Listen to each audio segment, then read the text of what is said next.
So మరి devils chair speciality ఏంటి దీంట్లో? డెవిల్స్ చైర్ డెఫినెట్ గా ఒక స్పెషల్ మూవీ అండి, డిఫరెంట్ మూవీ. ఎందుకంటే నేను ఒకటి రెండు కామెడీ సినిమాలు చూసినప్పుడు అనుకున్నాను హారర్ కామెడీ అంటే ఎన్ని ఎన్ని చూసినా ఒక ఇంట్లో ఒక దయ్యం దాన్ని భయపడుతూ జనాలు పరిగెట్టడం అనేది రెగ్యులర్. కానీ అలా కాకుండా ఇది టోటల్ హారర్. ఇందులో కామెడీ ఏం లేవు. అంటే నేను I try to be totally different from Jabardasth.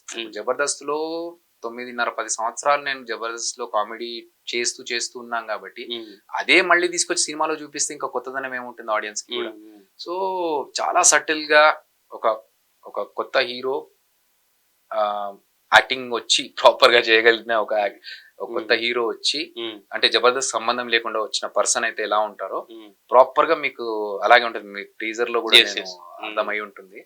So చాలా సటిల్ గా ఏ మాత్రం ఓవర్ బోర్డ్ వెళ్ళకుండా అలాంటి క్యారెక్టర్ ఇది. దాంతోడు చెప్పినట్టుగా కామెడీ ఉండకుండా ఒక డిఫరెంట్, అంటే ఒక డెవిల్స్ చైర్ అనే టైటిల్ లోనే మీకు అర్థమైపోయింది ఒక చైర్ కి డెవిల్ తో ఒక కనెక్షన్ ఉంటుంది. ఆ కనెక్షన్ వల్ల అంటే మనిషి ఒక బలహీనత ఉంటుంది మనిషిలో, ఒక బలహీన క్షణాలు ఉంటాయి. లైక్ ఇప్పుడు మీరు అడిగినట్టు ఫైనాన్షియల్ క్రైసిస్ లేకపోతే ఏదో ఒక సిచ్యువేషన్ లో మనకు ఏంటి ఏదన్నా ఉంటే బాగుండు సపోర్ట్ అన్న టైంలో, ఆ టైంలో దయ్యం మనని గ్రిప్ లోకి తీసుకుంటుంది. ఒక బలహీన సిచ్యువేషన్ చూసుకొని ఒక మనిషి వీక్నెస్ ని అదే నెగిటివ్ ఎనర్జీస్ మనను అబ్జర్వ్ చేసుకుంటే అనేది ఆల్రెడీ చాలా మంది ప్రూవ్ చేసిన కాన్సెప్ట్ అది. సో అలాంటి ఒక సిచ్యువేషన్ లో ఉన్న పర్సన్ ని ఒక దయ్యం ఎలా గ్రిప్ లోకి తీసుకుంది.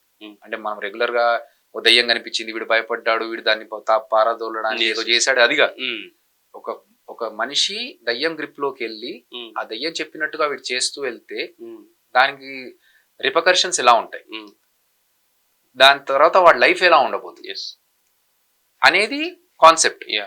సో ఈ కాన్సెప్ట్ లో మనం ఇంటర్నల్ గా ఒక మీనింగ్ అంటే లైక్ ఒక మెసేజ్ కూడా ఉంది. మనిషి ఎలాంటి సిచ్యువేషన్స్ లోనైనా మనం కంట్రోల్లో ఉండగలిగితే మనం బాగుంటాం. నెగిటివ్ ఎనర్జీ చేతిలోకి వెళ్ళిపోతే, మనకు ఒక వీక్ పాయింట్ లో నెగిటివ్ ఎనర్జీ చేతిలోకి వెళ్ళిపోతే మన లైఫ్ ఎలా ఉండబోతుంది అనేది ఈ సినిమాలో తెలుస్తుంది. అండ్ దాంట్లో ఒక సూపర్ ట్విస్ట్ కూడా ఉంటుంది సినిమాలో. అది 100% ఎక్స్పెక్ట్ చేయరు ఎవరు ఆడియన్స్.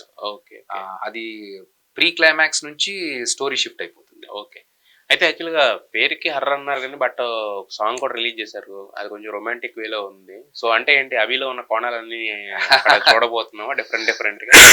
అట్లేం లేదు. అంటే ఈ స్టోరీలో ఏంటంటే ఒక అబ్బాయి అమ్మాయి లివింగ్ లో ఉన్నారు.